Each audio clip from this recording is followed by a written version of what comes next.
Hi there, my name is Faith and I am from the NHS Lanarkshire Speech and Language Therapy team.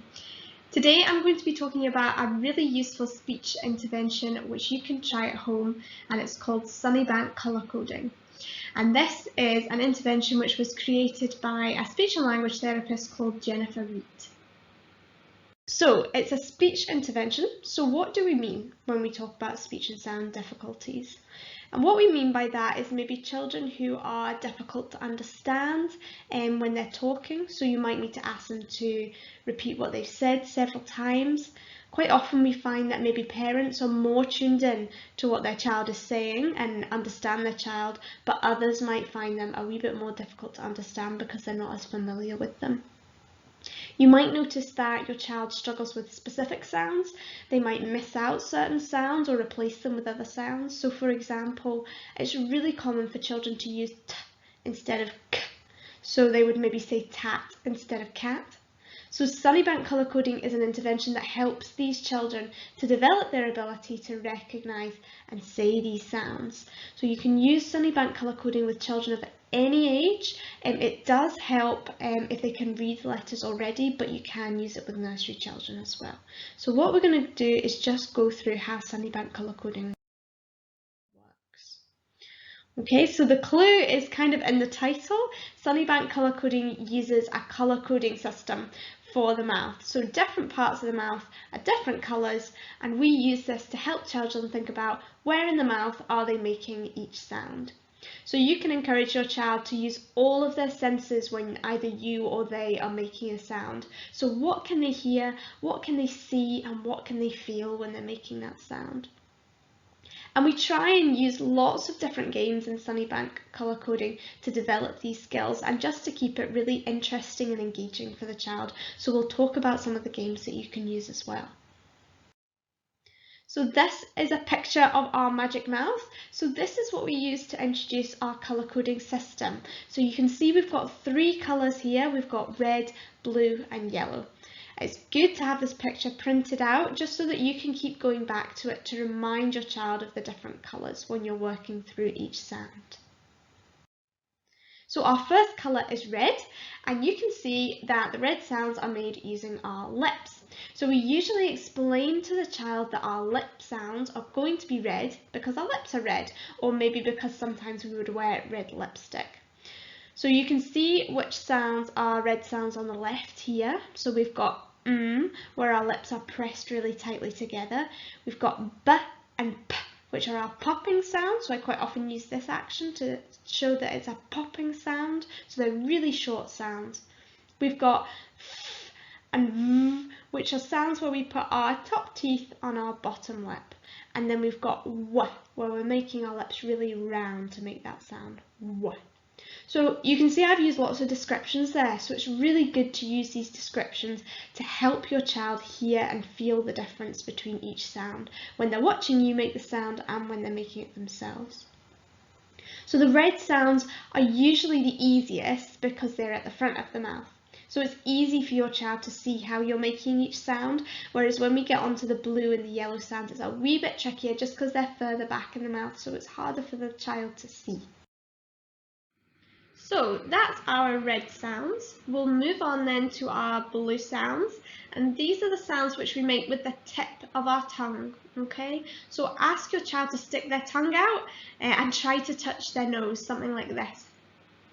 And you can have a look in a mirror with your child and point out the wee blue veins that are on the underside of their tongue and explain that this is why our tongue sounds are blue, because the tip of our tongue should be up when we make these sounds. We should be able to see those wee blue veins.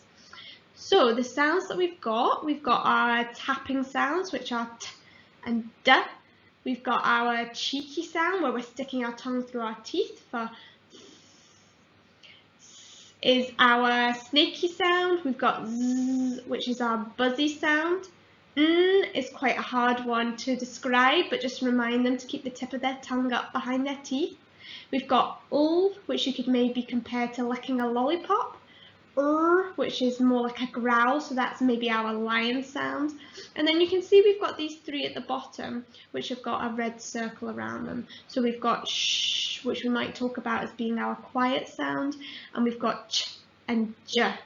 Okay, so these ones have got a red circle around them because we need a little bit of help from our lips with these ones. So they're still blue sounds, we still use our tongue, but we're also rounding our lips to help us make these sounds. So you can see when I make the sound shh, that my lips are nice and rounded. Okay, so those are the blue sounds. You can see there's quite a lot of them to cover, so it's totally okay to introduce them nice and slowly. You might only want to cover a couple at a time. Make sure your child is really confident with listening to them and saying them before you move on. So our last colour is yellow, and these are the sounds that are made at the back of our mouth. So this is another exercise that you could do with your child, getting them to shine a wee torch into your mouth when you open it wide, and you doing the same for them and seeing if they can see all the way to the back of your mouth. And when you shine a wee torch, then it makes the back of your mouth look a little bit yellow. So this should remind your child to keep their mouth nice and open wide when they're making these sounds. So we've not got too many sounds for this one. We've got k and g, which are our nice short sounds. We've got h, which maybe sounds a little bit like when we've been running and we're out of breath. And then we've got which is as in at the end of sing. So that's a really hard sound to describe, but just remind your child to have their mouth nice and open wide so that they're making that sound at the back of their mouth. And that's all of the sounds which we cover in Sunnybank Colour Coding. So take some time to look at these sounds yourself, have a go at saying them, noticing where and how you're making each sound. So how can you use Sunnybank Colour Coding at home with your child?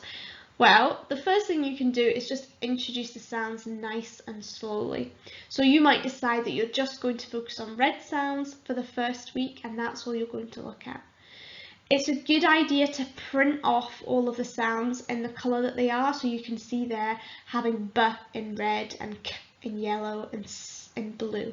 So print off all of those sounds, and then what you would be looking to do is showing and modelling those sounds. So show your child the letter, point out that it's red, see if your child can already make that sound, you know, if they recognise the letter. Make sure that you're drawing attention to the fact that we're using our lips and that they're popping open. And then what you're going to do is model the sound. Make sure that your child's looking at you when you do this, repeat it several times, and then see if your child can copy it as well. So they should always be listening first and then having a go at saying the sound. Something else that you can do is try contrasting sounds. So can you point out the differences between sounds? So for example, you can talk about how b is a sound that we make using our lips, and it's a really short sound where our lips are popping open. And then you've got s, which is a really long hissy sound, and we're using the tip of our tongue to make that sound. So it's good to contrast sounds like that.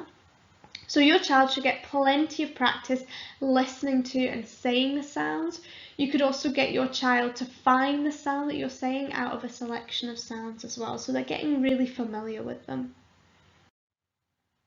And to keep it interesting, there's lots and lots of games that you can play. So for example, you could say a sound and then get your child to listen and to throw you the right coloured beanbag. So if you say the sound w, is your child listening to that, working out that it's a sound that we make using our lips and throwing you the red beanbag.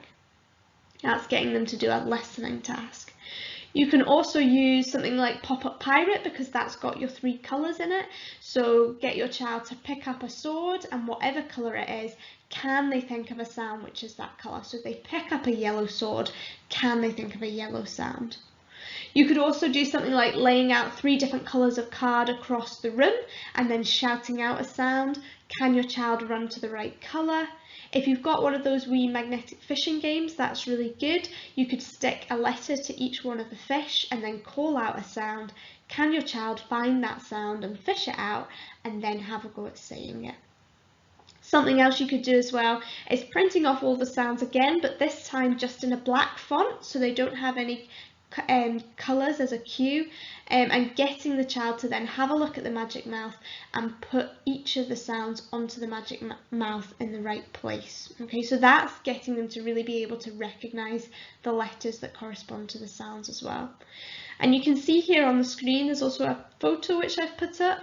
It's a good idea to have the sounds which you've learned up on the wall to remind your child, and a really good way to remind you to practice throughout during the week.